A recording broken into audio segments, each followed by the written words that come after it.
Hello everybody and welcome back to Zeking Around the Kitchen. You'll probably notice this is not my regular setup. I've been having to stay at the hotel where I work for the winter storm since I work maintenance. But that's not going to stop me from making some dumplings. So you're going to start with a whole washed Napa cabbage. I recommend after you wash it, give it time to drain, get that extra water off. Next, you're going to chop it in half, or close to half, long ways. Next, what you're going to do is grab your cabbage, grab your knife, and you're going to make as thin of a cut, little width as possible to give you a shredding type of texture. You will stop around here because all this extra, especially the white bits, hold a lot of moisture, and that's not what you need. So as you'll notice, you end up with like these rings almost. Typically what I like to do is go back over it this way multiple times to get a super fine chop. For most of the ingredients, the rule of thumb is the smaller it's cut up, the better it'll be, because the easier it'll be to mix. Okay, that took much longer than I thought it would, but that's also why I recommend using something like a sheet pan. Because of the high walls, it helps keep the mess confined. But something really nice and fine, as fine as you can get it, so it'll help it mix, and then it doesn't give you any weird misproportions per dumpling. Next, what we're going to do is you salt the cabbage. Don't be scared of it. If you have a adjustable one like this, I recommend putting it on the largest crystal setting.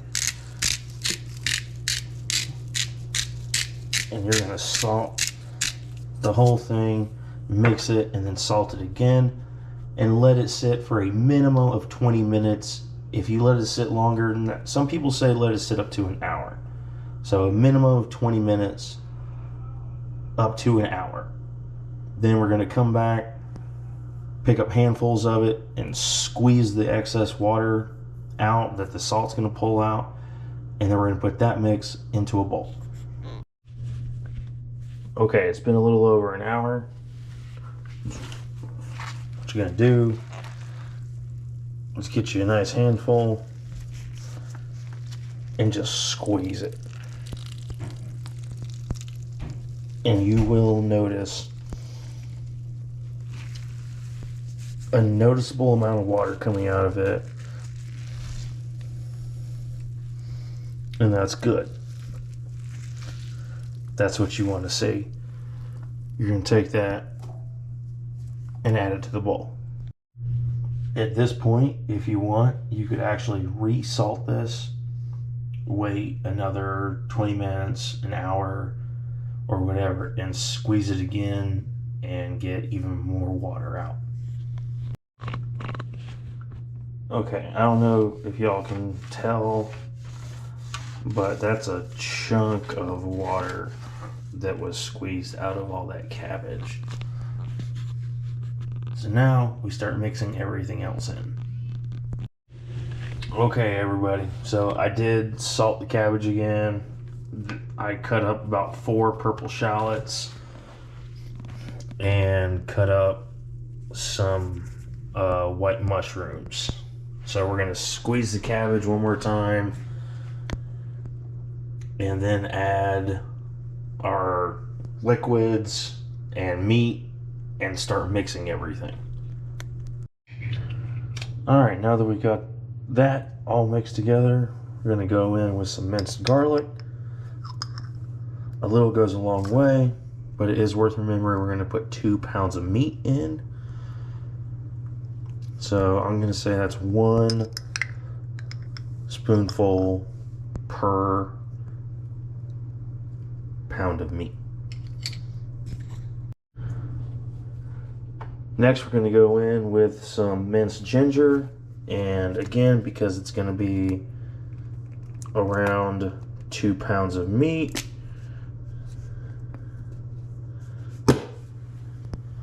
I'm going to go with around a half cup of ginger. These greens you see on top are finely cut up broccoli sprouts.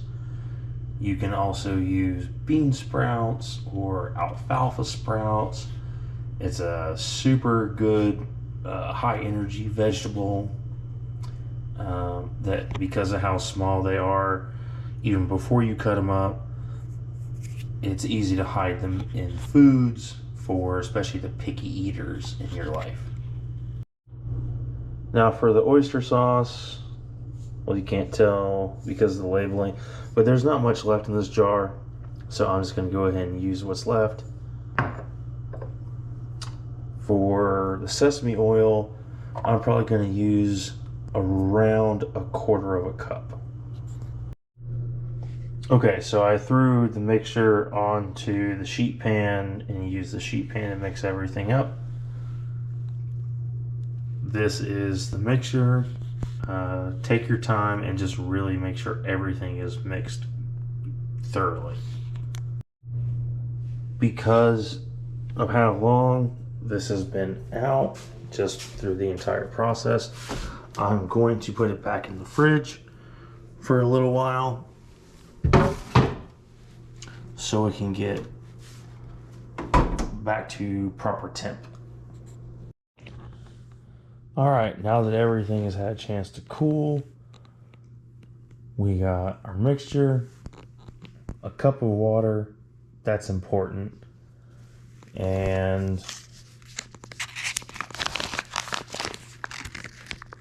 our wraps. You can find these in the produce section at Walmart or Ingles or probably Food Lion. We got a very large plastic bag for the ones that are going to be frozen, and a plate for those that are going to get cooked tonight, for myself and one of my co-workers. Okay, so for packing, you're going to take your wonton wrapper, put it on your press, just a little bit past there, okay? And you're going to take around about that much filling. That's actually probably too much. Take that filling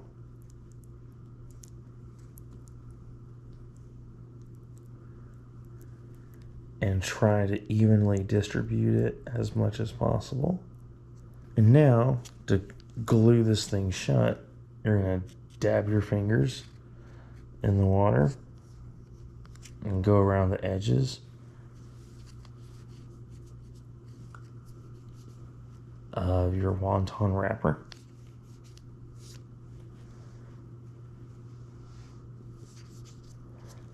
I will say that as you are pressing it, it's worth watching to make sure that it's not going to either want to slip out the back or pack things in a weird way.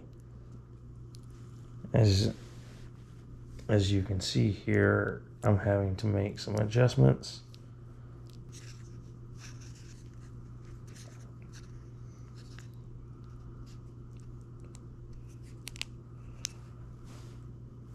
Okay, I got the majority of it. There's a little bit of sauce leaking out, or juices leaking out. But that's okay. And there's no split in the back. That's fantastic. And that's it.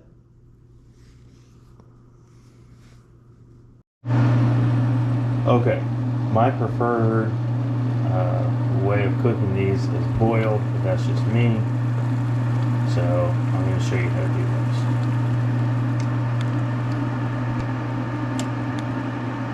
Get your pot up to a roaring boil, or a 4 full boil. Put them in.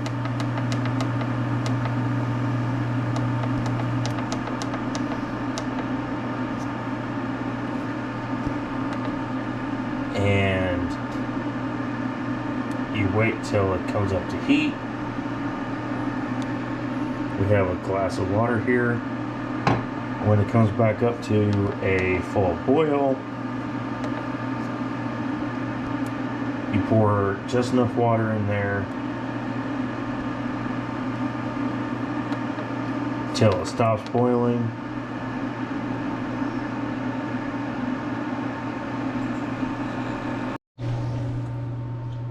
And there you have it. Boiled dumplings tossed in a little bit of extra sesame oil. And that's it. Delicious. I'm going to go drop this off to my coworker. Just a little tip for the ones that bust open, typically either on the sides, the bottom, or in the sidewall. Honestly, you don't have to bust them back open and redo the whole thing. What I do is I still freeze those, but those get pan fried instead of steamed or boiled.